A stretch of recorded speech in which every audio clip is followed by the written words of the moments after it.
I'm Katie Couric. Tonight, a staggering rise in terrorism. The U.S. government says terror attacks worldwide are up 25%. The death toll up 40%. Also tonight, a lot of nervous people in Washington after the so-called D.C. madam hands over phone records that could lead to her clients' identities. That chemical suspected in the pet food deaths, industry workers in China admit they've been putting melamine in animal feed for years. And how much time do you spend online? My children would come up and talk to me, and I'd say, wait. Internet addiction tonight.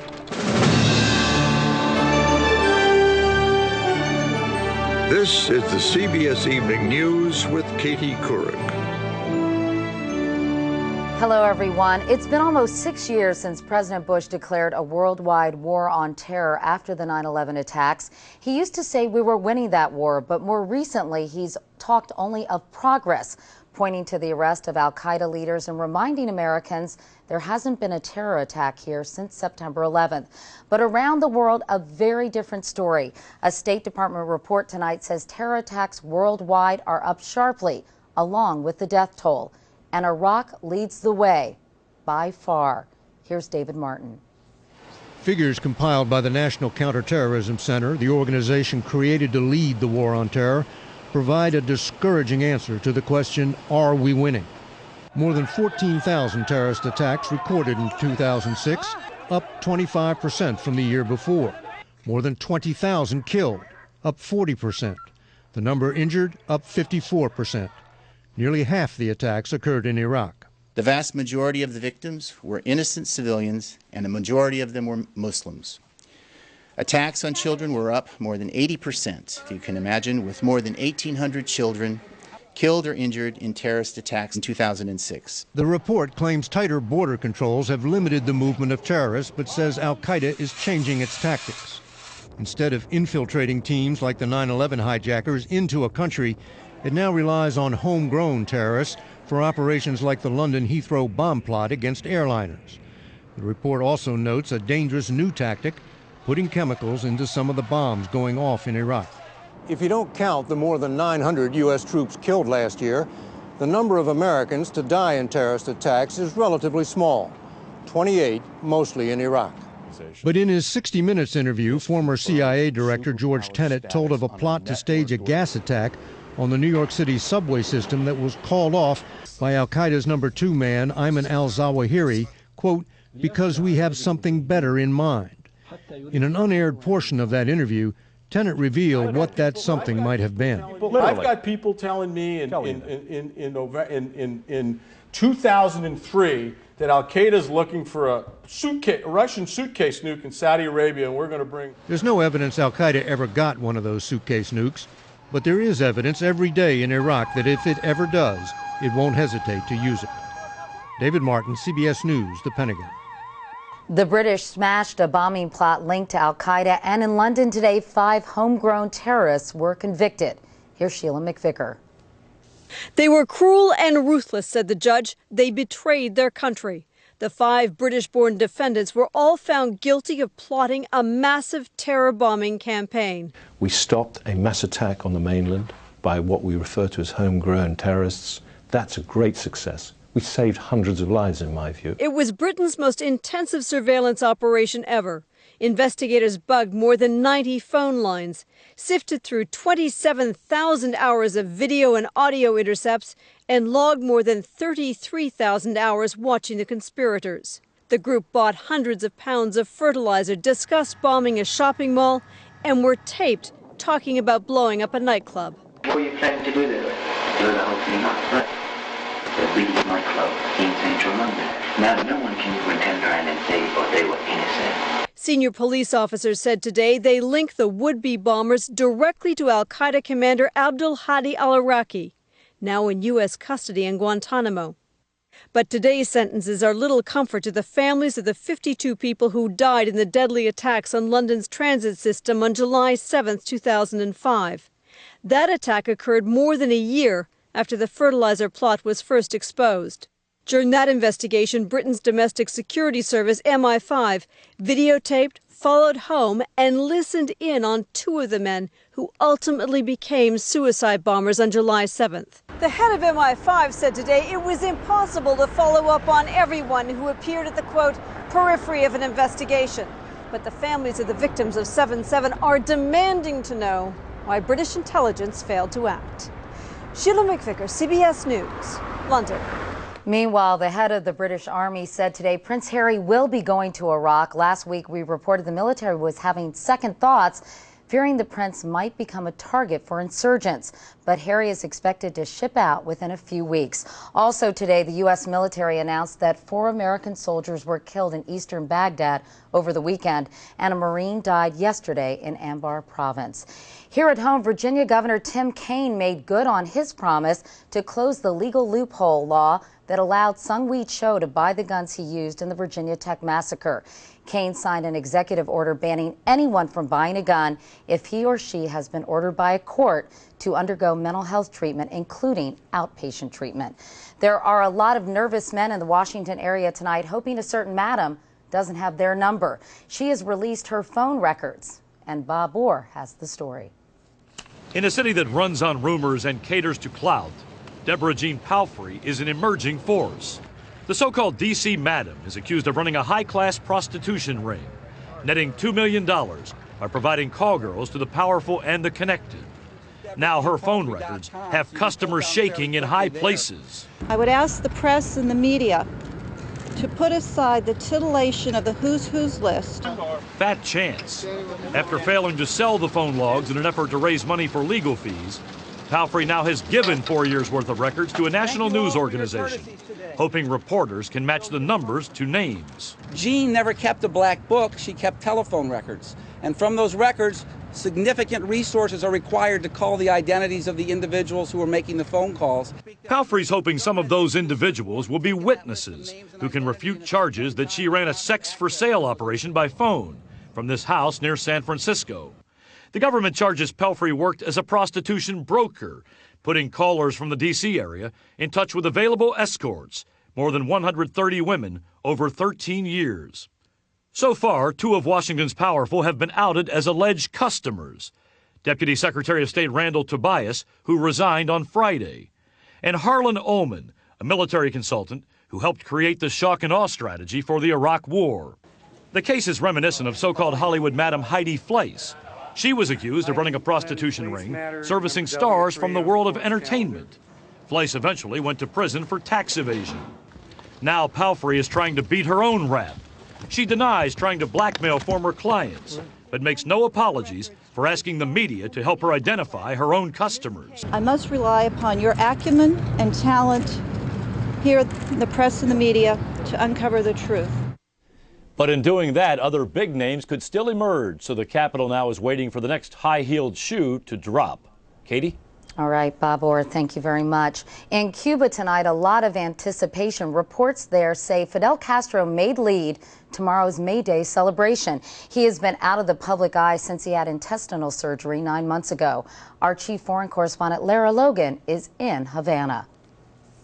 Just as Cubans are hoping that Fidel Castro will make his first public appearance since falling ill 9 months ago, people here have been enraged by the re-emergence of one of his oldest and most hated enemies. Luis Posada Carriles is to Cubans their Osama bin Laden, accused of blowing up this plane in 1976 when all 73 people on board were killed, and for a string of other hotel bombings that claimed innocent lives in what was supposed to be a fight against Fidel Castro. Watching the former CIA agent and aging exile walk free from a U.S. prison was the last thing Cubans wanted to see. Even though he's in Miami awaiting trial for entering the U.S. illegally, Cubans want him to face terrorism charges. Outraged, they've taken to the streets here in silent protest day after day. Camilo Arroyo was 5 when he lost his father on the airline bombing. Posado showed no regret, and now he says he sleeps like a baby. But I haven't slept that way since he killed my father, he told us. People here accuse the U.S. of hypocrisy, asking how America can condemn countries who harbor terrorists while refusing to hand over Cuba's most wanted terrorist. People here say that if there's one thing that could get Fidel Castro out of bed and into public tomorrow after so long, it's the idea that Posada could get off scot-free. Laura Logan, CBS News, Havana. There is much more CBS News ahead. Coming up next, the chemical suspected in those pet deaths, how melamine is getting into animal feed in China.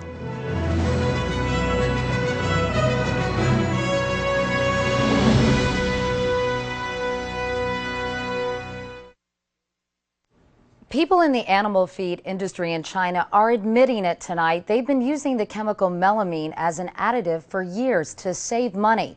That chemical, now banned by the Chinese government, is suspected of making dogs and cats in this country sick and in some cases killing them. With more on the story, here's Barry Peterson in China. Melamine was, until now, a commonly used additive for wheat gluten exported from factories like this one in Shandong province to the U.S. for pet food. Melamine is a cheap way to fake high protein levels in wheat gluten.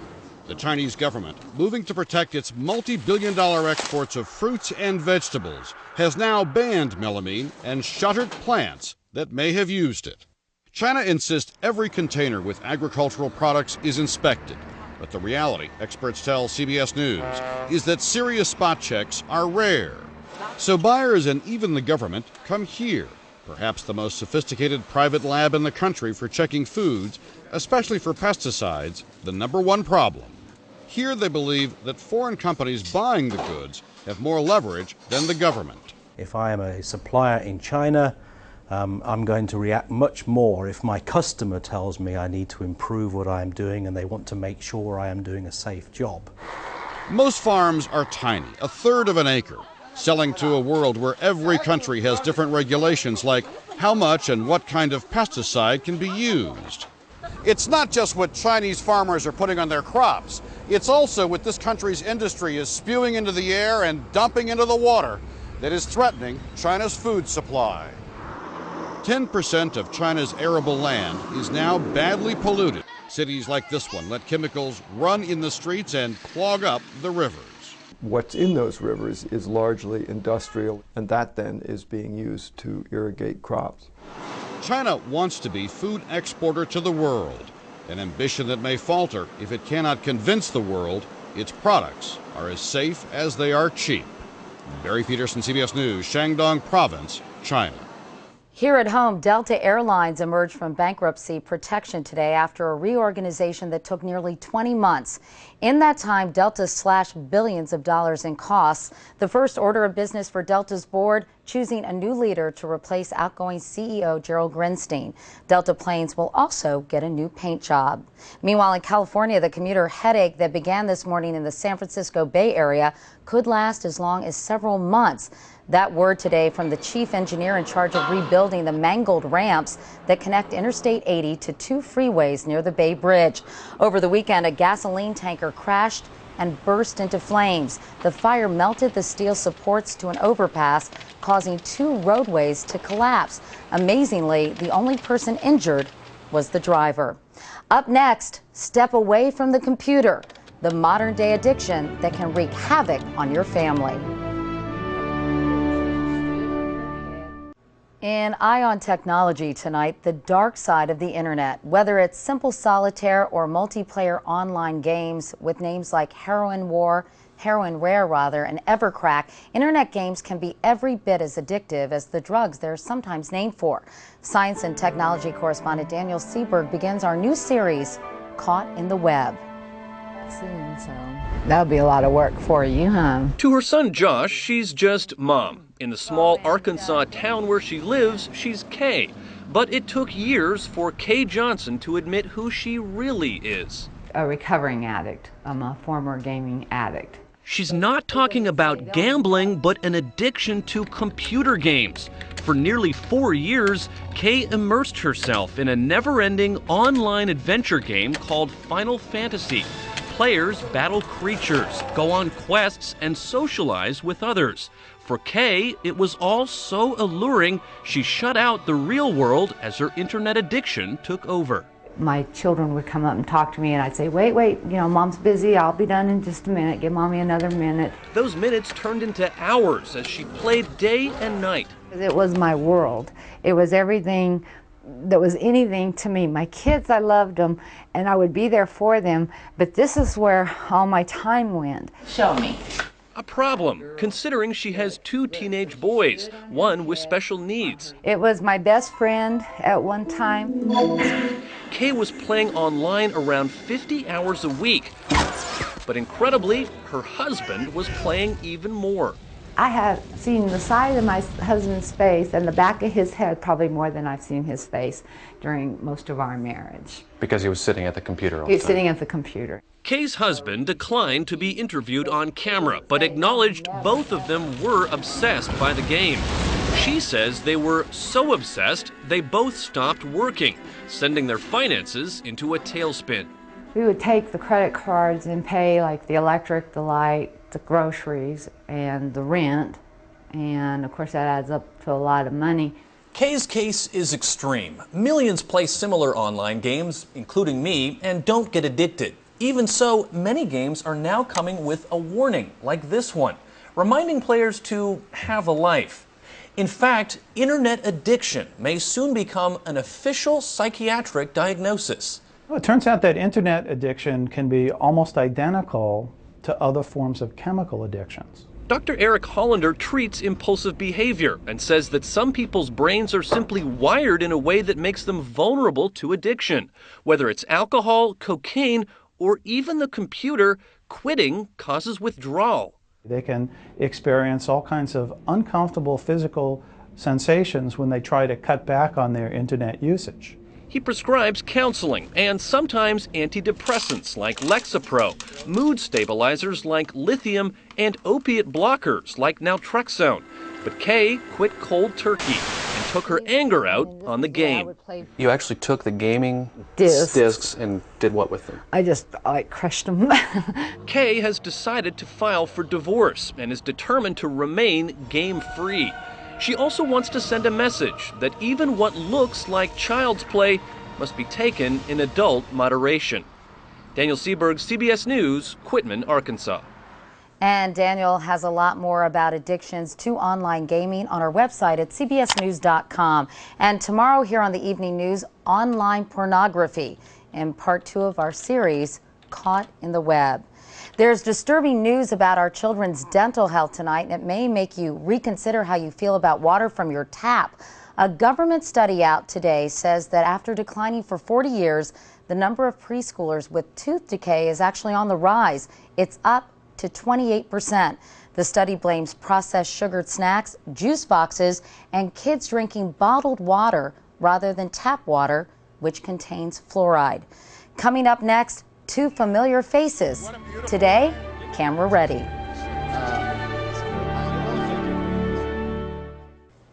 Governor John Corzine of New Jersey got out of the hospital today 18 days after he was critically injured in a car accident. His SUV, driven by a state trooper, was traveling 91 miles an hour at the time of the crash, and Corzine was not wearing a seatbelt in violation of state law. Today, as he left the hospital, the governor was emotional and apologetic. I also understand that I set a very poor example for a lot of young people, a lot of people in general. And I certainly hope the state will forgive me. Corzine, a multimillionaire, plans to pay his medical expenses out of his own pocket rather than burden the taxpayers. It is not clear yet when he'll return to work. White House Press Secretary Tony Snow was back on the job today as he continues being treated for colon cancer. Here's Jim Axelrod. The president's spokesman came back to work and promptly had trouble stringing 2 sentences together. I want to thank everybody in this room. You guys.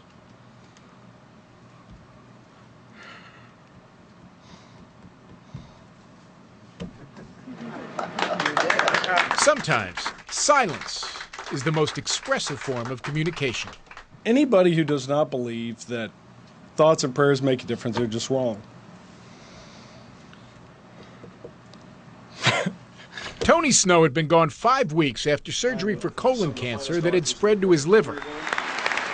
9 days ago, he stepped back into the limelight, saying he felt fine and was ready to go. And for those who are used to seeing members of the press at me or me going back at members of the press, we'll have that entertainment again, trust me. He'll start chemotherapy this Friday, but his doctors say his new drugs are less debilitating. They may affect his hair a little, but his performance, not at all. They agree on how to approach it.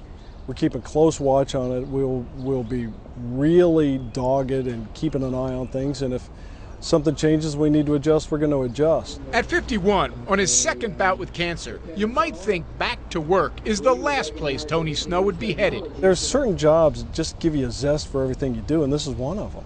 But you'd be wrong. I won't tell you how it's going to work out because I don't know. In my case, I'm unbelievably lucky and unbelievably blessed. And really happy to be back.